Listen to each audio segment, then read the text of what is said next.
Hello friends, আজকে আমরা এই ভিডিওটিতে আলোচনা করব অ্যালগির যে সেল স্ট্রাকচার, তাই যে সেলের ভেতরে যা অর্গানেলস আছে, ইউনিক যা প্রপার্টিস আছে সেল স্ট্রাকচারে, সেগুলো সম্পর্কে এই ভিডিওতে আমরা ডিসকাস করব। তো সেল স্ট্রাকচার অফ অ্যালগি সম্পর্কে জানার আগে তার কিছু যে গুণ অর যে জেনারেল ক্যারেক্টার, যেটা সম্পর্কে আমরা জানলে বুঝতে পারবো যে এটা অ্যালগি, সেইটা সম্পর্কে আমরা একটুখানি জেনে নেবো। অ্যালগির যে জেনারেল ডেসক্রিপশন সেটা অল্প করে আমরা জানবো, তারপর আমরা সেল স্ট্রাকচার সম্পর্কে জানবো। ঠিক আছে, তো algae has no official existence in a particular kingdom of classification system.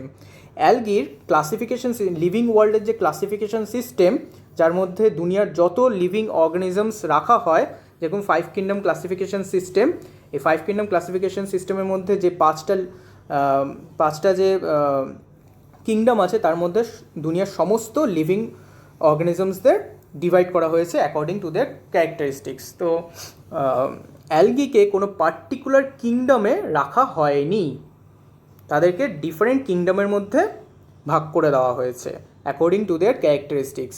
তো ডিপেন্ডিং অন দেয়ার ক্যারেক্টারিস্টিক্স, মানে ক্যারেক্টারিস্টিক্সের ওপর ডিপেন্ড করে যাদের যেই সব কিংডমের সাথে তাদের মিল রয়েছে ক্যারেক্টারের, সেই সব কিংডমে সেই অ্যালগিগুলোকে রাখা হয়েছে। যেমন মোনেরা কিংডমের মধ্যে সায়ানোব্যাকটেরিয়া প্রোক্যারিওটিক যে অ্যালগি আছে, একটি মাত্র প্রোক্যারিওটিক অ্যালগি যেটি আছে সেটিকে প্লেসড করা হয়েছে, আর ব্লু গ্রিন অ্যালগি যেটা, ঠিক আছে, তাকে মোনেরার মধ্যে প্লেসড করা হয়েছে। প্রোটিস্টার মধ্যে মাইক্রো অ্যালগি আর ফাইটোপ্ল্যাঙ্কটনিক যে ফর্ম আছে সেটাকে প্লেস করা হয়েছে, এবং কিংডম প্ল্যান্টির মধ্যে বাকি সমস্ত যত ম্যাক্রো অ্যালগি আছে তাদেরকে প্লেস করা হয়েছে। তো আমরা এখানে দেখতে পাচ্ছি যে অ্যালগির জন্য কোনো পার্টিকুলার কিংডম ক্লাসিফিকেশনে রাখা হয়নি। তো therefore algae is only a collective term, এটা একটা কালেকটিভ টার্ম টু যেটা রিপ্রেজেন্ট করে একটা অর্গানিজমকে, যেই অর্গানিজমের মধ্যে ক্লোরোফিল থাকবে এবং তাদের মধ্যে ডিফারেন্সিয়েটেড টিস্যু সিস্টেম থাকবে না, কোনো ডিফারেন্সিয়েটেড টিস্যু সিস্টেম থাকবে না, এবং যারা থ্যালয়েড ভেজিটেটিভ বডি ক্যারি করবে, আর থ্যালাস স্ট্রাকচার হবে। তো থ্যালাস স্ট্রাকচার বলতে কী হচ্ছে? Thallus means the body which does not form root, stem and leaves, মানে মানে গাছের মতো আর প্ল্যান্টদের মতো রুট, স্টেম আর লিভসে তাদের পুরো পার্ট ডিফারেন্সিয়েট হবে না, তাদের একটাই মাত্র পার্ট থাকবে। কিন্তু আমাদের যেরকম প্ল্যান্টের মধ্যে দেখি যে রুট, স্টেম অ্যান্ড লিভস, তাদের 3টে পার্ট ডিফারেন্সিয়েটেড হয়, কিন্তু অ্যালগির মধ্যে সেরকম ডিফারেন্সিয়েটেড পার্ট নেই, সেই জন্য তাদের thallus structure, thallus vegetative body বলা হচ্ছে। ঠিক আছে, তো এটি হলো গিয়ে অ্যালগির জেনারেল ডেসক্রিপশন। তো এবার আমরা জেনে নিই যে এগুলো হলো গিয়ে টপিক ইন্ডেক্স অফ অ্যালগি, যেগুলোর মধ্যে প্রথম দুটো, that is general characteristic and thallus organization, এগুলো আমরা আমাদের আগের ভিডিওতে জেনে নিয়েছি। এই ভিডিওতে আমরা সেল স্ট্রাকচার নিয়ে জানবো। তো এবার সেল স্ট্রাকচার নিয়ে আমরা কথা বলবো। অ্যালগির দুটো বেসিক সেল স্ট্রাকচার হয়, একটা হলো প্রোক্যারিওটিক আর একটা হলো ইউক্যারিওটিক। প্রোক্যারিওটিক যেটা, সেটা মাত্র একটি মাত্র টাইপ অফ অ্যালগি, যেটা কিনা blue green algae or cyanobacteria, যাদের ব্যাকটেরিয়ার সাথে ক্যারেক্টারিস্টিক্স ম্যাচ করে। তো এই ভিডিওতে আমরা যে সেল স্ট্রাকচার সম্পর্কে জানবো, শুধু আমরা ইউক্যারিওটিক সেল স্ট্রাকচার সম্পর্কে জানবো অ্যালগির। প্রোক্যারিওটিকের সাথে যেহেতু ব্যাকটেরিয়াদের মিল আছে, তো এখানে আমরা প্রোক্যারিওটিক নিয়ে ডিসকাস করছি না। তো ইউক্যারিওটিক অ্যালগি যেগুলো, বেশিরভাগ অ্যালগি যেগুলো ইউক্যারিওটিক, তাদের সেল ওয়াল কী দিয়ে তৈরি সেগুলো সম্পর্কে আমরা জানবো। তো সেল ওয়াল, যে অ্যালগাল যে সেল ওয়াল, সেটা প্রাইমারিলি কম্পোজড হয় সেলুলোজ দিয়ে, ঠিক আছে, এবং এর সাথে সাথে কিছু কিছু অ্যালগির মধ্যে আদার কম্পোনেন্টসও দেখা যায় তাদের সেল ওয়ালে, যেমন in brown algae hemicellulose, fucin, alginic acid এগুলো প্রেজেন্ট, এবং ইন ডায়াটমস তাদের যে মেইন যে সেল ওয়াল কম্পোনেন্ট সেটা সিলিকা। ঠিক আছে, তো এগুলো হলো গিয়ে unique components, unique compound which are composed of cellulose in cell wall. Okay, তো নেক্সট পয়েন্ট যেটা, সেটা হলো প্লাস্টিডস। তো different types of plastids are frequently classified according to the kinds of pigments they contain. তো প্লাস্টিডের মধ্যে যেগুলো, যেমন ডিফারেন্ট টাইপ অফ পিগমেন্টস আছে, তারা ডিফারেন্ট টাইপস অফ পিগমেন্টসের ওপর ভ্যারি করে প্লাস্টিডকে ডিফারেন্ট ভাগে ভাগ করা হয়েছে। যেমন তাদের মধ্যে ক্লোরোপ্লাস্ট আছে, ক্রোমোপ্লাস্ট আছে, লিউকোপ্লাস্ট আছে। তো এগুলো কী কী? ক্লোরোপ্লাস্ট হলো ক্লোরোপ্লাস্ট যার মধ্যে ক্লোরোফিল থাকে। তো ক্লোরোফিল কী করে? ক্লোরোফিল একটা পার্টিকুলার ওয়েভলেন্থে সানলাইটকে ক্যাপচার করে এবং ফটোসিনথেসিস করায়।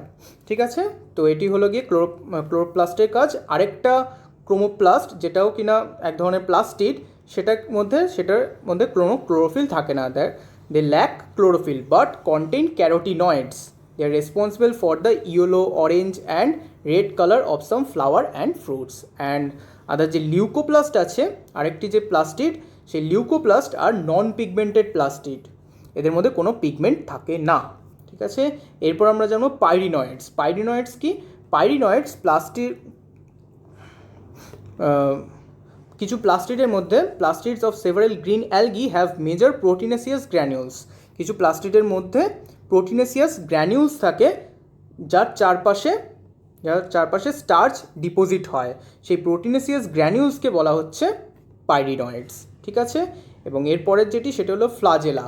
Flagella are responsible for movement of অ্যালগির যে মুভমেন্টের জন্য, লোকোমোশনের জন্য যে পার্টের দরকার হয় সেটি হলো ফ্লাজেলা। ফ্লাজেলার থ্রুতেই অ্যালগিরা মুভমেন্ট করে।